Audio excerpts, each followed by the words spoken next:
YouTube, welcome back to the channel. Today we're going to be looking at the brand new product from Rovyvon, the Rovyvon Angel Eyes E40 Premium EDC flashlight. It comes in a full titanium construction. It has two white LED lights on the front, producing a maximum output of 3,600 lumens, around 10,000 candela. It has a maximum throw radius of around 200 meters. On the side there are three LEDs.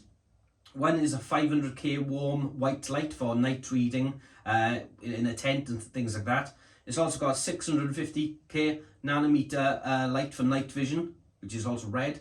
Emergency signaling and a 365 newton meters UV light for checking banknotes, tracking blood while hunting and other little applications like that. It's quite an innovative little flashlight. Let's get into it.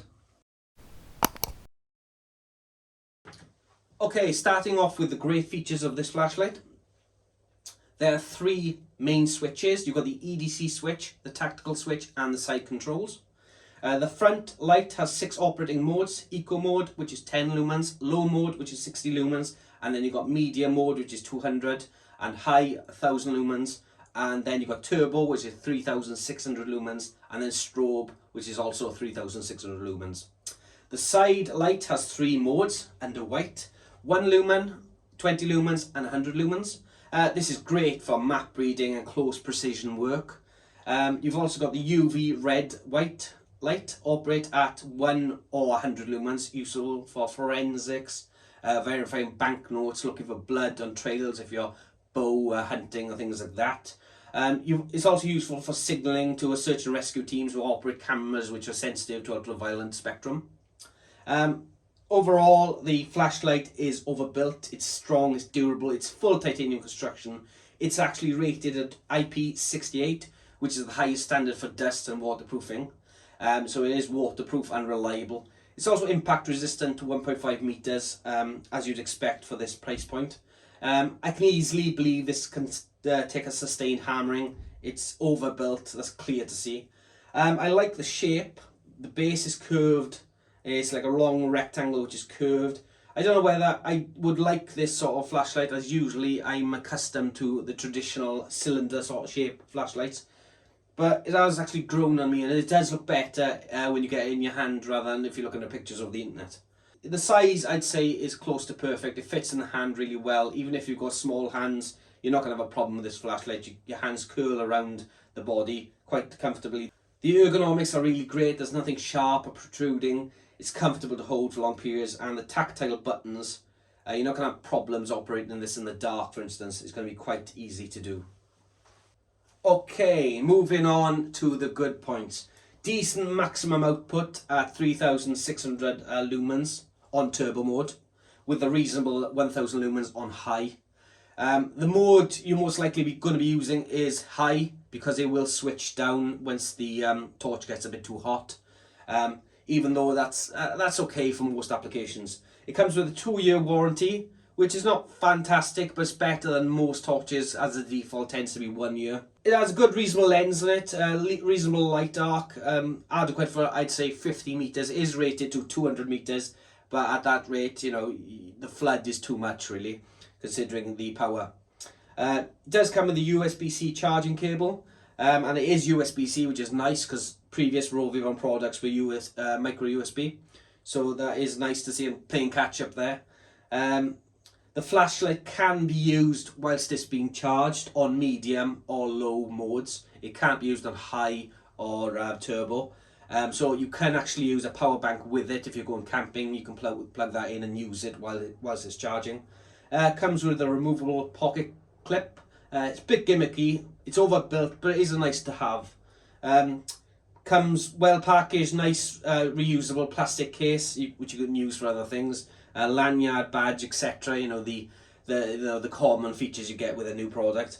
It also has a special feature on the front of the lens, which is a proximity feature. So if you get close up to something, it will dim the light automatically, which is a nice touch. Okay, looking at the bad points, very expensive at £310. Not gonna lie, that is very expensive for what it is. It is overbuilt, it is a nice product, it is premium, but for that price point, you're not getting a lumens which you'd normally get from cheaper brands.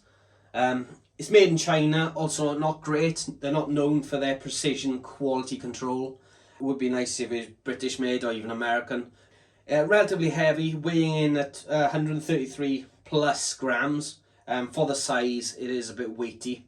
If you've got this in your pocket, you will notice.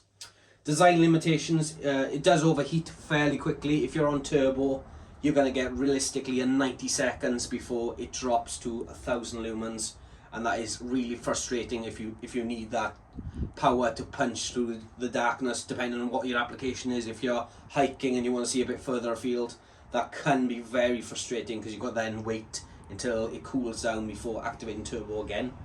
Battery life, 3200 milliamp light bulb battery, quite standard. You're going to get 40 minutes on turbo, 2 hours on high, 1000 lumens, and around 9 hours on medium, which is 200 lumens. However, 200 lumens is very low, so you're not going to have many applications where you can actually use that.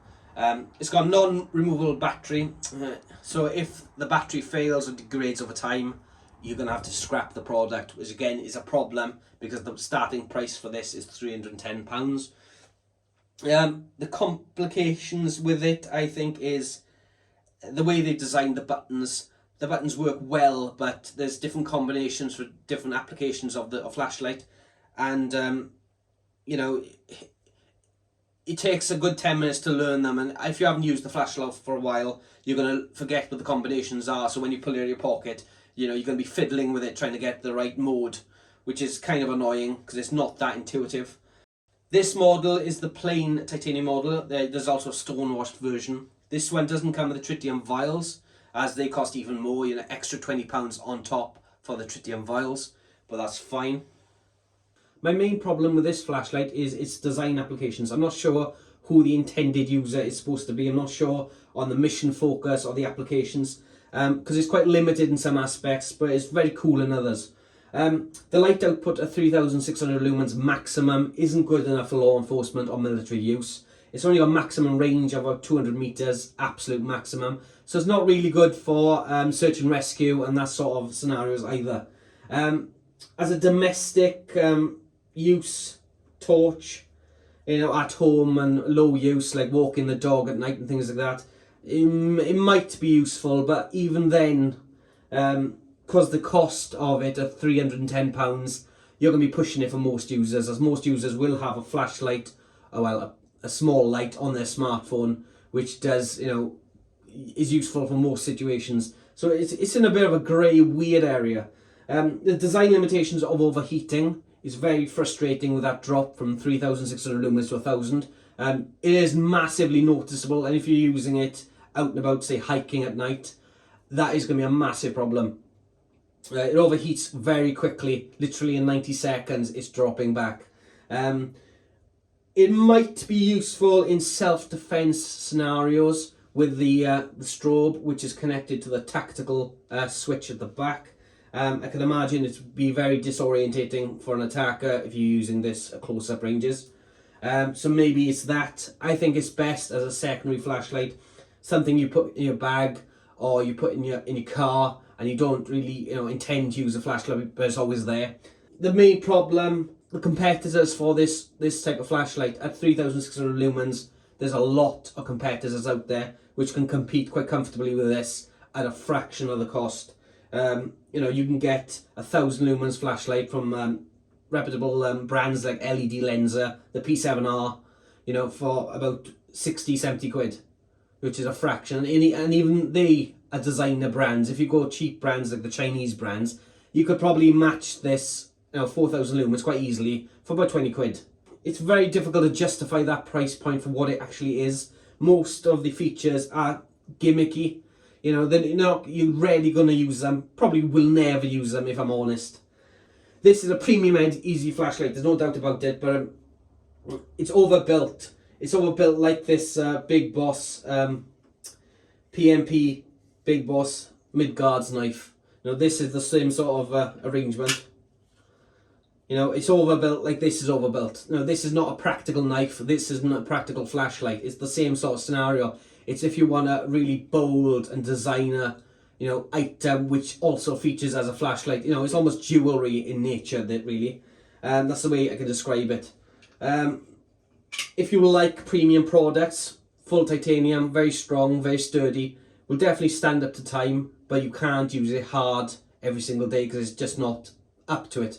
But again, I do like it. I will be holding on to it. I wasn't too sure at first with the, I usually go for a cylinder traditional style flashlight, but I have actually grown to like this quite much. It is quite nice, really, you know. So I will be keeping on it. 3,600 lumens, it's okay. So whether you buy it or not is up to you, but I can't recommend it really based on the price point, but it is nice to have. So all the best. Thanks for watching.